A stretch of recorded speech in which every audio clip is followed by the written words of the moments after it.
来乡亲啊，继续来看台北市的总人口，伫个5月11回升到250万人。依照着规定，会当阁增加一个副市长。台北市长周万安今仔日表示，将对第3位的副市长也咧做整体评估，会伫个5月底发文予内政部了解后续执行的方式。包括着现任的议员王馨仪甲陈慧珠，拢是副市长热门的人选。 前日阿秋和里长博感情，台北市长周万安参加里长的座谈会，用心听地方意见。就伫咧周万安上任5个月内，台北市总人口数定回到250万人，有机会阁增设第3位的副市长。第3位副市长，我们其实都在整体的评估跟整体的考量阶段。我想最重要，我们目前。 对于相关的细节还有法制面的作业，都会在跟内政部沟通。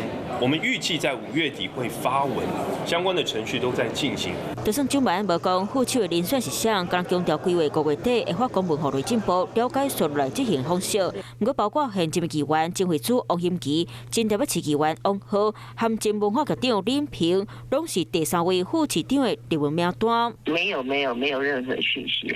目前只是传闻，所以对于还没有发生的事情，也没有所谓意愿考量的问题啊。我们就是尊重市府的考量。虽然有点名人选，拢讲无影无食，不过现任的议员每人若接受要担任副市长，别个面台嘛出现无共款的声音。我认为这个是非常不恰当哈。 因为我们刚这一届的议员现在就任才半年而已，我认为对不起各个选区的这个选民，应该把这个当作一个不良的示范。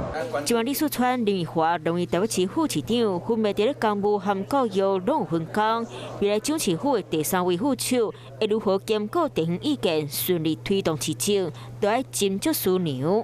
晚间9点，邀请您与世界同步。 60分钟掌握全球脉动。What News 9，陈雅玲世界晚报给您崭新视野。